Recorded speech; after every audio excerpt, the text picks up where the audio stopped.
Today, I want to talk about happiness, but not the Instagram kind. Not the, buy something, feel good for a moment, kind. I want to talk about real happiness, the kind that lasts. This talk is inspired by the book You, Happier by Dr. Daniel G. Amen, a psychiatrist and brain expert who has spent decades studying how the brain actually creates happiness. And the central idea of the book is very simple. If you want a happier life, you need a healthier brain. Happiness is not just an emotion. It's a brain function. Why so many people aren't happy? Here's something interesting. Many people today have a decent job, a phone full of contacts, food, comfort, entertainment. Yet they feel anxious, irritable, mentally tired, emotionally empty. Dr. Amen explains that this happens because their brains are overloaded, inflamed, stressed, or undercared for. You cannot think your way into happiness if your brain is exhausted. Just like you can't run a marathon with a broken leg, you can't live happily with a struggling brain. Happiness is not one thing. One of the most powerful ideas in the book is this: happiness is not a single feeling. Dr. Amen describes 7 different types of happiness, and most people chase only one or two. Let's walk through them. 1. Momentary happiness. This is pleasure. Good food, scrolling, shopping, winning a game. It feels good, but it fades fast. If your entire life is about this kind of happiness, you'll feel empty very quickly. Pleasure without purpose never satisfies. 2. Competitive happiness. This is the happiness of winning. Being better than someone else.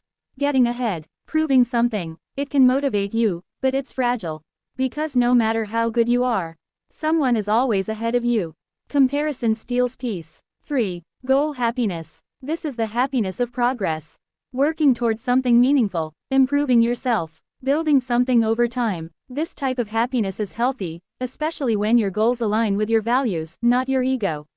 4. Social happiness. This comes from connection, love, friendship, belonging. Dr. Amen highlights something powerful. Loneliness damages the brain as much as smoking.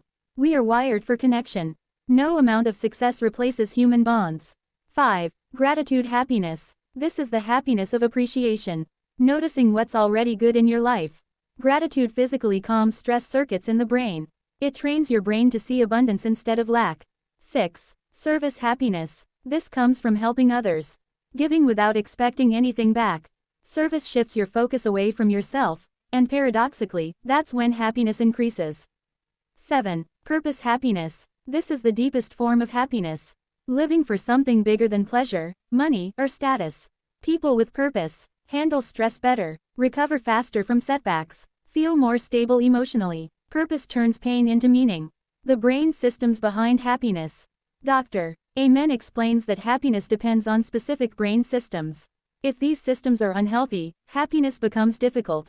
For example, the prefrontal cortex controls focus and self-control. When it's weak, people chase short-term pleasure. The limbic system controls mood. When it's overactive, people feel negative or depressed for no clear reason. The basal ganglia manages anxiety. When it's overactive, worry becomes constant. This is important because it means different people are unhappy for different brain-based reasons. There is no one-size-fits-all happiness advice. The biggest happiness killer: automatic negative thoughts. Dr. Amen calls them ants, automatic negative thoughts. These are the quiet, constant thoughts like, I'm not good enough. This will never work. Something bad will happen. These thoughts feel true, but often they're not. Ants increase stress hormones, damage brain health, and block happiness. To challenge them, drive. Amen suggests asking, is this thought true? Is it helpful? What's a more accurate way to think about this? You're not trying to be positive. You're trying to be accurate. Food, sleep, and movement matter more than you think. Another big message of the book. Happiness is a lifestyle issue. What you eat affects how you feel. Sugar and processed food increase anxiety and depression.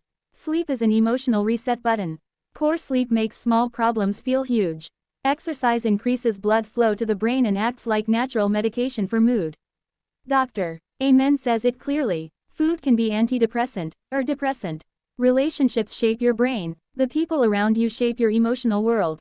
Chronic negativity is contagious. So is optimism. Protecting your mental health sometimes means setting boundaries, saying no, letting go of toxic dynamics. Forgiveness is also key, not for others, but to free your brain from emotional poison. The core message of the book.